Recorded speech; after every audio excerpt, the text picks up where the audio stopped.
Os Estados Unidos, na geopolítica, o senhor poderia trazer um pouco mais à luz?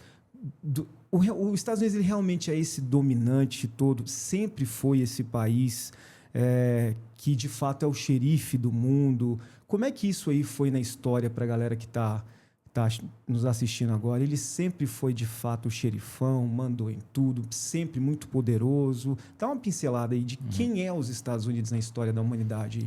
Bom, Paul Kennedy tem um livro chamado Ascensão e Queda das Grandes Potências. Ele vai estudar a história dos impérios e como os impérios atingem seu ápice e depois entram em decadência e acabam se diluindo, se esfacelando. E a gente tem atualmente um grande império que seria os Estados Unidos, né? Atuando como a principal potência do planeta já desde a Primeira Guerra Mundial. Foi o divisor de águas. Até aquele momento era o Reino Unido. Os britânicos eram a principal potência no século XIX, por exemplo, e foram substituídos pelos Estados Unidos. E agora o que a gente tem visto é o declínio do Império Americano, né?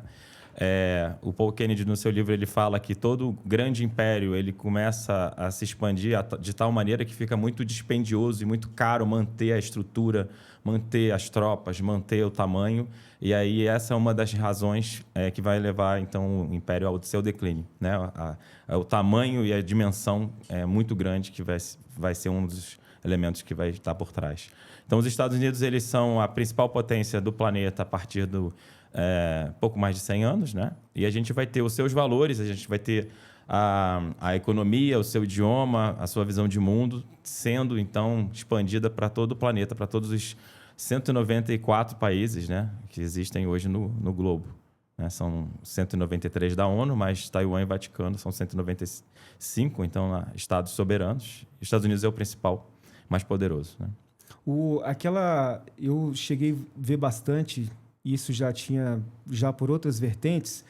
Eu dei uma estudada, me lembro, na época, devido aos banqueiros. Eu vi você conversando com o Fernando no bate-papo e eu gostei do seu posicionamento, principalmente na questão dos banqueiros. E eu falo para a galera, eu falo isso para o Fernando já há muito tempo. Eu falei, gente, não olhem para políticos, não olhem sempre para os banqueiros.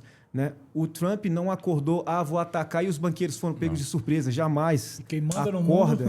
Acorda. Nenhum banqueiro anda desassociado do seu presidente. Só que a galera não vê isso. Mas, enfim, pegando um pouquinho na história, os Rockefellers ali, né? Eu fui lá naquelas torres lá, eu fui lá no Rockefeller, naquelas torres lá, que eles são donos dos Estados Unidos, aquilo aí, né? Aquela galera parece. Eles começaram ali com petróleo. É isso. O John D. Rockefeller, eu acho que... Standard Oil, a empresa Standard Oil de petróleo. Então, eu falei para o senhor, que ele estuda mais do que eu. Ele eu sou entusiasta, mas eu sou entusiasta. Né? As minhas informações, principalmente vindo daquela época, elas podem estar equivocadas. E aí o senhor fala, não, Cristiano, não é bem por aí, tem total liberdade para falar, cara, não é isso, você está equivocado. Tem total liberdade para isso. Aí eu comecei a fuçar ali na história.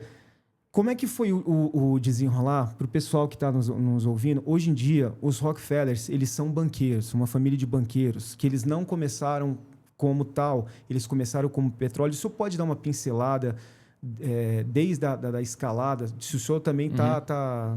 Porque o seu assunto é geopolítico, não da família Rockefeller ali. Falar um pouquinho para o pessoal de... Como é essa economia Rockefeller nos Estados Unidos? Porque os caras são donos de tudo. Né? Rockefeller, então, petróleo, a família controlava a principal empresa de petróleo do mundo. Os Estados Unidos, então, tinha a Standard Oil. Só te interrompendo, desculpa. Ele veio de onde, o John D., o primeiro da família? Ele era judeu, era isso? Não sei se era judeu. Eu também a gente não tem me sempre lembro. essas versões, mas eu acho que não é o foco... a religião ali no caso, né? Ele não é americano, parece? Ele foi... Eu realmente estou te perguntando porque eu não sei. Eu não sei se ele é americano de fato ou se ele veio de... provavelmente do Reino Unido ou de ascendência alemã ou estadunidense. Se puder ver isso para a gente, né? Luizito, pode continuar. No Wikipedia já você pega, né? Uma parcela significativa dos WASP, que são os americanos anglo-saxões brancos, vieram da Alemanha e do Reino Unido. Então, majoritariamente são protestantes e têm os sobrenomes ou em inglês ou em alemão, né? O Trump tem essa origem também. Né? Parte da família veio da Alemanha, parte da família do Reino Unido. Cara, o Trump tem coisa. O avô dele, eu tava olhando. Mas a família Rockefeller em si, né? Eles têm aí a Standard Oil, que é a fonte da fortuna, que era a companhia de petróleo mais importante, ao ponto deles controlarem, terem quase um monopólio do petróleo. E aí o governo americano obriga eles a venderem parte. E aí a Standard Oil se transforma em 7 outras empresas que vão, então, ser administradas de maneira separada e vão dar origem aí ao que hoje a gente conhece como Exxon, a Mobil, a Texaco e a Chevron, que eram todas uma empresa só, que foram, então, forçadas a serem separadas para haver concorrência. Né? Era um setor estratégico que o governo americano pensou que não poderia ficar controlado apenas por uma família e uma empresa. E aí houve essa lei nos Estados Unidos que obrigou a existir a concorrência. Porque o problema do capitalismo em si, você criar esses oligopólios. Né? Os maiores em cada setor vão comprando os concorrentes e, na prática, você vai criando oligopólios em todos os segmentos. Né? A gente tem o exemplo aqui no Brasil das companhias aéreas, só tem 3. Né? É um oligopólio, exemplo de oligopólio. Né? Aí você não tem concorrência de verdade. Né? Eles combinam o preço, né? Eles vão estabelecer o mínimo do serviço de qualidade para eles terem uma taxa de lucro maior. E aí, a regra lá nos Estados Unidos, então, ela foi criada para que existisse a concorrência e esses monopólios, esses oligopólios, não controlassem os segmentos da economia americana. Uma outra importante ação foi que a legislação americana ela proíbe que uma empresa controle mais de 33% do seu segmento. Né? Então, lá ele não vai ter só Coca-Cola e Pepsi. Você também vai ter um terceiro, que é o Dr. Pepper, né? Por exemplo. Lá você não vai ter só Ford e GM, você vai ter a terceira, que é a Chrysler.